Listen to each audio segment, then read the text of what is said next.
thank you, Paco. Amanda, thank you again for your service on the board. Pete and everyone, thank you for agreeing to be on this panel. Pete's right, Pete does have the PTA.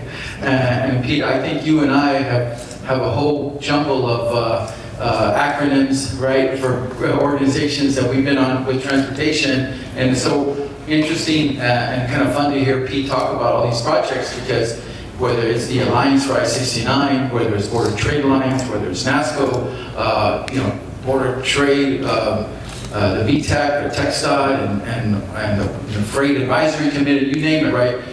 We've been involved in a lot of those. I want to thank Commissioner Meade also for his support and friendship to just about every project that we're doing in the Valley. So Alex helped put together this building, as a matter of fact, 10 years ago.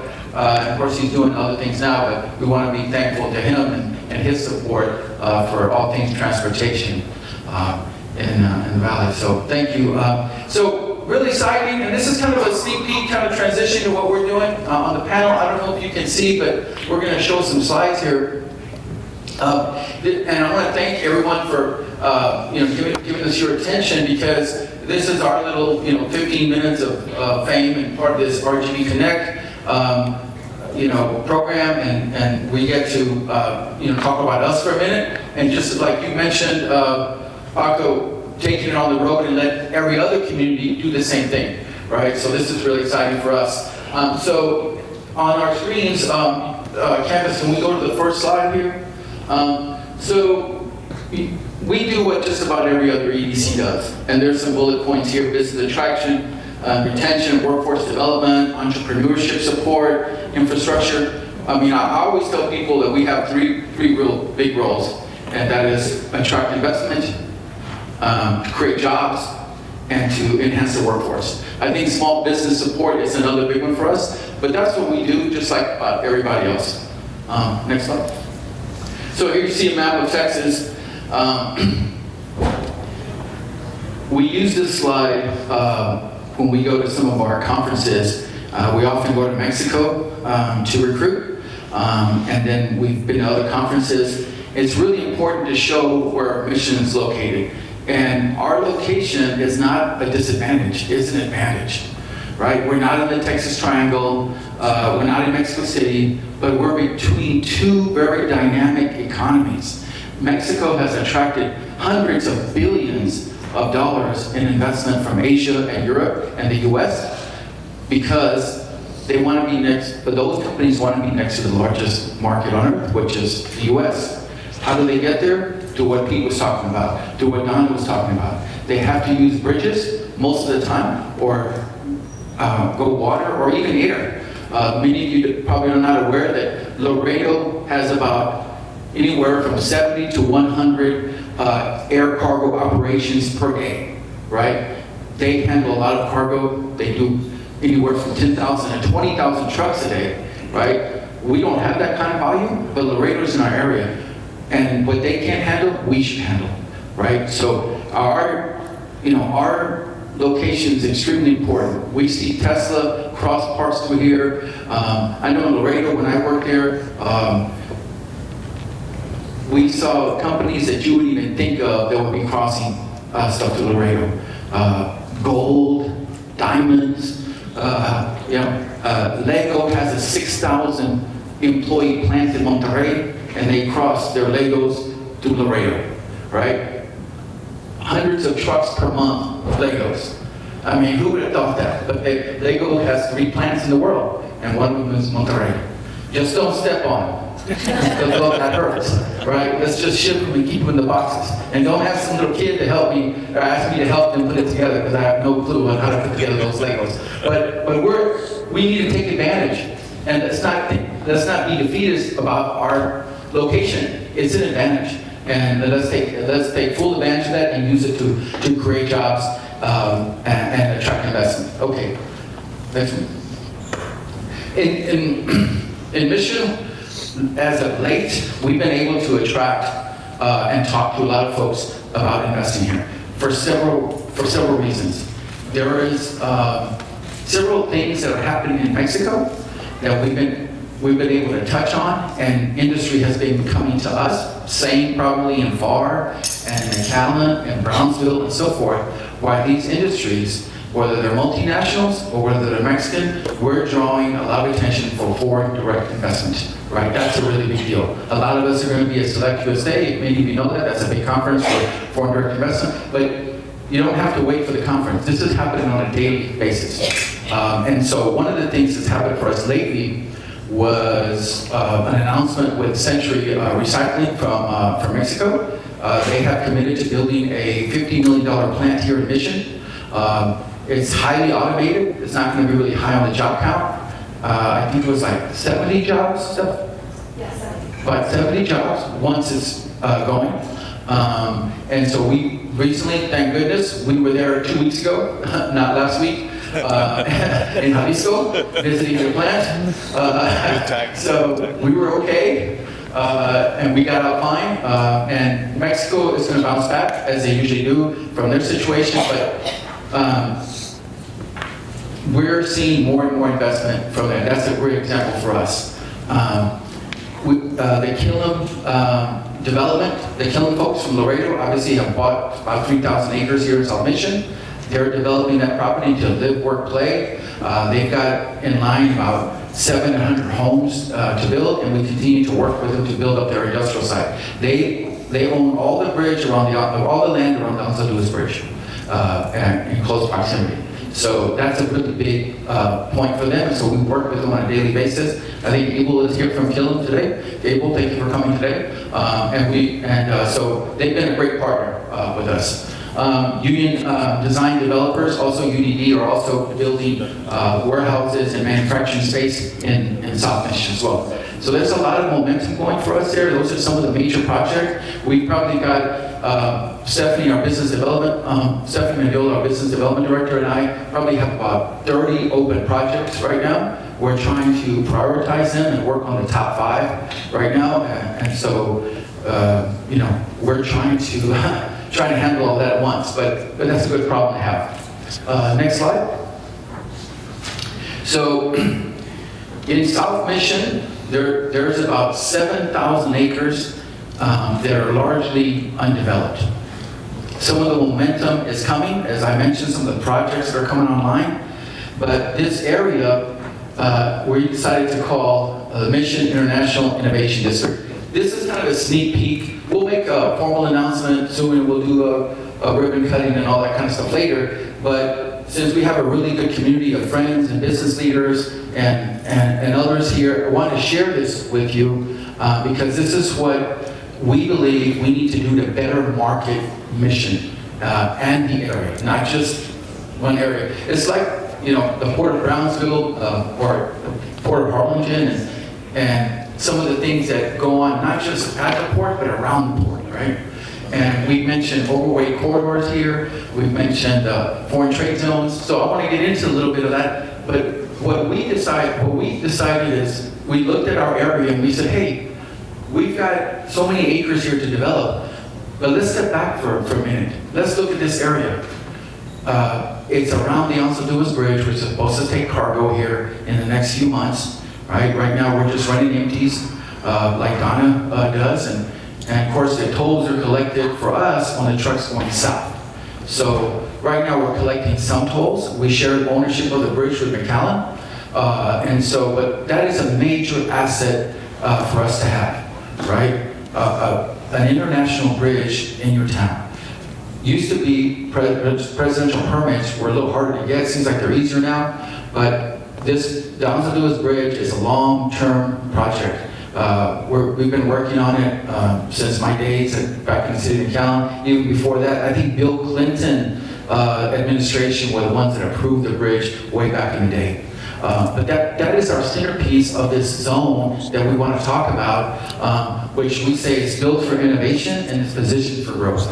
So let's unveil it a little bit more. Candace, you want to go to the next slide? So the Mission International Innovation District is this whole region that you see. We have a bigger slide so you can see the map a little bit better. But it reaches up to the sea, goes down essentially to the expressway, and then carries about 7,000 acres throughout the south of Mission. It goes near the Vincent Palm Park all the way down to the bridge. Again, Killam is a big part of that, but it's not just them. The Rhodes property are developing residential areas in there. There's empty land. There's a lot of room for growth here. And right now, given the amount of interest, calls, sit-down meetings, face-to-face, visits with people in Mexico and the US, and some of this takes time, but within the next year, within the next 5 years, we'll see industrial parks go up, we'll see manufacturing buildings go up, we're going to see a lot of activity. We've got a commercial district zoned in here, right? So let me go through the bullet points really quick. I hate to read from slides, but I just want to give you all a better perspective. Leverage Mission's border connectivity and multimodal infrastructure. Again, location, location, location. Attract advanced manufacturing logistics and tech firms. We've actually had 2 tech firms call us and say, hey, we want to be there because of geography. They want to be there close to the bridge. They want to run their infrastructure across the bridge into Mexico and connect with Mexico. So that's real. So a lot of what we're talking about is aligning everything together. And so where it's air, water, ground, all those things matter. And so that helps us, and it was said here at the panel, that helps with growth. We want to drive highway job creation and long-term tax base. And we want to position this Mission as a binational trade and innovation hub. So this isn't a layer, say like a TERS or a MUD or something like that. There's no taxes involved here. There aren't any fees. This is us using this as a marketing opportunity to promote Mission, right? And the area. So it's not just limited to Mission. We're in a regional economy. And so as much as we pull for Mission and we want to do things for Mission, we're very cognizant that we're part of a bigger situation here. A couple of times SpaceX was mentioned here. I don't know if LNG was mentioned, but we have a SpaceX contractor that works out of our building. Goes to SpaceX 3 or 4 times a week. Has a team of people that live all over the valley, but he offices here in this building, and he goes to SpaceX often, right? He gets paid by SpaceX, he lives here, he spends his money here. Okay. 2, we have a vending machine company called RGV Healthy Vending, which they do their operations out of this side of the building. They recently got the LNG contracts to have vending machines out there, right? And so they're working it from here, and they're running their trucks to LNG every day, which has thousands of employees. And so I want to use those as an example of the seed contributing to the region economy, but to understand that our economy is region-wide. It doesn't stop at the city limits, and certainly not close by as in McAllen, who's our partner in Edinburgh. But this is all the way to Starbase. And LNG, one of the things they asked our vending machine guys is that they want fresh food in the vending machines because their guys can't leave the area to go eat lunch. Well, that's been a huge, challenge for them to have salads and sandwiches inside the vending machines.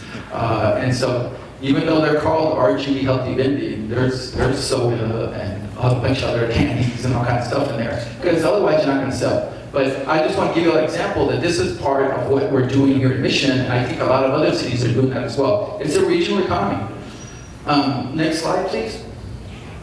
Okay, so there's your map up closer. You can see where loosely the boundaries are. Again, this isn't set in stone. This is what we want to move forward with. But you can see that once we backed up to the 30,000 foot level view, that we realized what we had here. This region, yes, it's land, it's dirt, right? But it has an international bridge. It's located inside the McAllen Foreign Trade Zone. It's in an overweight corridor, right? And then you start looking at all the assets that are involved here that in this region that we can apply to when we go to San Luis Potosí, when we go to Monterrey, when we go to Mexico City, when we go to Dallas, When we go to a manufacturing show in San Antonio, we can put this on the table and say, hey, look, we're serious about competing for investment, and here's why it makes sense for your business to be here. And so it took us a little bit, to kind of put this together, and we're not quite finished with it, but we wanted to share with you the opportunities that exist here. The Killims know that. They're here. They bought the property. UDD and the Castillo family know that. Century Recycling knows that to the tune of $50 million. We've got several other investments that are the lower millions of dollars that will soon be here. They know that. And so just like the Port of Brownsville and Port of Harlingen are strategically located, and actually all of Brownsville, where they have UP Rail there, we have rail services this area, right? We have a cargo airport 10 minutes away. We're 5 minutes from STC's manufacturing campus, right? Technology campus. So there's a lot of assets for us to leverage, to attract business and to brag about, and that's the idea behind the Mission International Innovation District. And so we hope to move that, further, use marketing techniques, get it in front of people, and help draw even more investment that we're already attracting now. So one more slide, or is that it? Yes. Oh, so again, there's the future of the district. Some of the points already. Look, the way it's being developed, it's not just industrial, it's not just commercial, it's going to involve residential as well. Again, Killam has 700 homes planned for that area. That's just them. We've got some other investments. Retail already is coming on board, we have a lot of hope and promise for this area, and I can't emphasize enough what this means to Mission going forward. Are there any more slides? Let's go back to the map if you can. We'll leave the map up. So again, we're very proud of it. I think we have a long way to go. When we looked at it, we thought of all those assets, rail and bridge. And there's Mission's 1,200 employee hospital is located in this district. We're going to get the connectors on Bryan Road to connect to, so you're going to have interstate connectivity. So there's a lot to be proud of here, and I'm here to answer any questions. Steph or Belen, did I leave anything off? Good. Again, this is our part. We want to be part of the regional economy and bring more investment here. Mexico, in the past, has not been a major investor in the U.S. Foreign direct investment. They've always hung out in the 20s and 30s in terms of rank of how they invest in the U.S. Mexico has been a receiver of a lot of investment, especially from Asia in the last 5 to 10 years. Billions of dollars in auto and battery companies in San Luis, which we've gone to a lot here recently. We took a tour of the BMW factory. They're building a battery factory on top of that. GM has a humongous plant there. Monterrey, forget about it. They have so much stuff there. It's incredible. By the way, just on the international trade thing, fun fact is the vast majority of the Oreos that we eat here are made in Monterrey. Just about all the Ken and Barbie dolls, all the American stuff, made in Monterrey. The John Deeres that you see, Monterrey and Saltillo. The refrigerators from LG and Whirlpool and all that. I mean, Mexico is an extremely important partner to us and our biggest trading partner. Let's take advantage of it. Let's create jobs and attract investment here for the Valley. So there it is. I want to thank you for your time again, Paco. Appreciate the partnership.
So as we talk about moving forward and planning for the future, I want to go ahead and bring up Teclo, who has some really exciting news from the city of Mission.